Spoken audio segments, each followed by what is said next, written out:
Now it's dry and it's not hot, but it's a lot warmer than I think it should be this time of year, right? You are very right, Karen. We're talking about highs typically for this time of the year around 82 degrees, but we're in the upper 80s and the lower 90s. That's how it's been for the start of this month, and that's how it's likely to stay over the next week or so, potentially even 2 weeks. So mostly sunny skies are in the forecast today. High temperatures flirting near that 90-degree mark, and I am tracking a slight chance of rainfall today, tomorrow, and the next day. I'm talking about a 10% chance, though. Likely to see most of us stay on the drier end of the spectrum. Satellite radar data as of right now, we are dry, not really too many clouds in the sky. However, I am tracking a couple different areas of interest that could impact our weather within the next 24 to 48 hours. The first one is this system right here, moving up to the north along the Mississippi Valley. What that is a low pressure system that's a Gulf low, It moved up to the north and will continue to move up to the north today.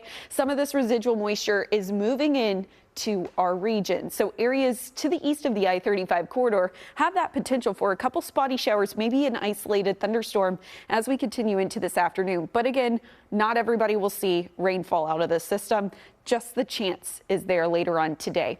Another system I'm tracking is a cold front that's over into the panhandle of Texas right now. It's slowly going to sag down to the south within the next 24 to 48 hours. And that's our second big weather maker that may bring us a couple spotty showers, maybe an isolated thunderstorm into Tuesday afternoon. I want to show you the dew point temperatures because we have more moisture in the atmosphere than we did yesterday and the day before. So as you head out the door, it might feel a little bit stickier, but this is why we could see a couple pop-up showers, maybe an isolated thunderstorm as we continue into the latter part of today. We're talking late afternoon, early evening. Everything that does flare up will dissipate into the overnight because we lose that daytime heating.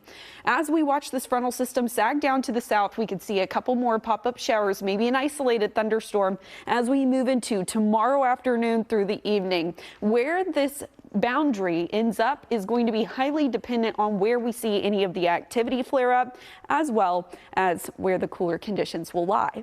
Again, 10% chance moving into the day today, tomorrow, and Wednesday for rainfall. As we continue through the rest of the week into the weekend, we have a ridge of high pressure that'll dominate in the upper levels of the atmosphere and keep us dry.